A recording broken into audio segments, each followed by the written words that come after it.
안녕하세요. 모르면 받을 수 없는 정부 혜택, 여러분의 복지를 책임지는 복지비 서비스 킴입니다. 국회 연금개혁특별위원회 산하 공론화위원회는 14일부터 2주간 국민 1만 명을 대상으로 연금개혁 입장을 묻는 전화 면접조사를 진행한다고 밝혔습니다. 공론화위원회는 국회의원회관에서 2차 전체 회의를 열고 이 같은 일정을 확정했는데요. 조사에서는 이미 추출한 만 18세 이상 국민을 대상으로 연금개혁 입장과 향후 진행될 공론화 과정에 참여할 의향이 있는지 등을 물을 예정이라고 합니다.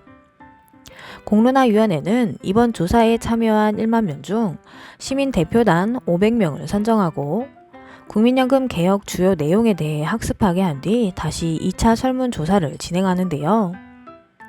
최근 20일 국회 본청에서는 공론화위원회 제2차 이해관계자 공청회를 개최하여 연금개혁에 관한 이해관계자의 진술을 청취하기도 했습니다. 오늘은 공청회에서 제안된 방안들이 어떤 의견들이 제기되었는지 영상으로 준비해봤습니다. 오늘도 시작 전에 구독과 좋아요 꾹 누르고 시작하도록 할게요. 공론화위원회는 16일과 20일 이해관계자를 대상으로 공청회를 열었습니다. 사용자단체, 근로자단체, 지역가입자, 청년단체, 특수직역 등 각 이해관계자가 참여해 7개 의제에 대해 논의했는데요. 특히 20일 열린 공청회에서는 제1차 공청회와 동일하게 사용자, 근로자, 지역가입자, 청년, 특수직역단체 등 총 5개 그룹에서 각 2명씩 진술인으로 참석하여 퇴직연금의 연금화 방안과 직역연금과 국민연금의 형평성 제고 등 2개 주제에 대한 의견을 개진했습니다.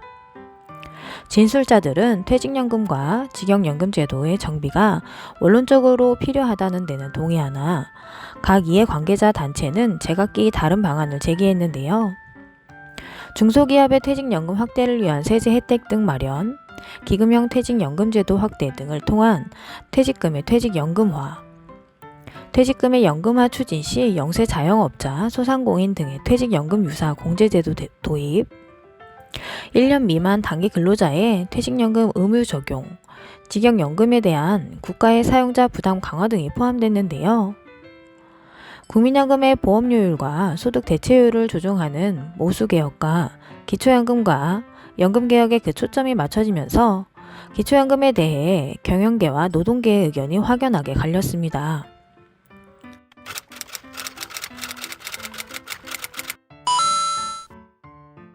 경영계 입장에서는 현재 소득하위 70% 설정된 기초연금의 수급 대상을 저소득층 중심으로 축소하되 보장을 두텁게 하여 노후 빈곤 문제를 해소하는 방안을 제시했고, 노동계 입장에서는 기초연금을 40만원까지 인상하고 지급 대상을 80%에서 90%까지 확대하고 국민연금 연계 감액 폐지 주장을 펼치며 보편적 복지의 방안을 제시했습니다. 현재 기초연금의 큰 문제는 부유층 노인이라도 본인 명의 소득과 재산만 없다면 기초연금을 얼마든지 받을 수 있어 여러 가지 편법이 존재하고 있는 상황인데요. 정부에서는 두 연금의 동시 수급자가 늘어나고 있지만 수급자에 대한 조사는 분리 운영되고 있고 조사의 효율성이 저해되는 문제가 있기에 앞으로는 국민연금과 기초연금 부정수급에 사용되는 수급자 조사 자료가 상호 공유될 예정이라고 합니다. 또한 국민연금 고갈 소식이 전해지며 국민연금을 얼마나 내고 얼마나 받을 수 있는지에 대한 내용도 함께 논의되었는데요. 현행 국민연금 보험료율은 9%고 소득 대체율은 42.5%이지만 소득 대체율이 매년 0.5%씩 낮아져 2028년에는 40%로 맞춰져 있는 상황입니다. 이날 공청회에 제출한 보고서에 따르면 보험료 인상에는 대부분 동의하지만 국민연금을 더 받는 소득 대체율에는 의견이 갈렸는데요. 경영기 입장에서는 국민연금을 더 받는 소득 대체율의 인상은 연금 부채의 증가로 인하여 미래 세대의 부담을 가중시키기에 개인연금, 주택연금, 퇴직연금 등을 포함한 중층적 보장 체계가 강화되어야 한다는 주장이었고, 노동계 입장에서는 소득 대체율을 50%까지 인상하자는 방안을 내놓았는데요. 국민연금 월 평균 급여액은 62만 원이지만 국민연금 가입자의 70% 이상이 60만 원 미만의 국민연금을 매달 받고 있는 것을 감안한다면 현재 소득 대체율로 미래 세대 노인 빈곤을 벗어날 수 없다는 것입니다. 두 차례의 공청회에서 진술된 이해 관계자들의 의견은 앞으로 있을 공론화 과정에서 기초 자료로도 활용될 예정인데요. 노인 인구가 증가하고 있는 만큼 빠른 연금 개혁이 실현되길 바라며 이상 복지비서 미스 킴이었습니다. 감사합니다.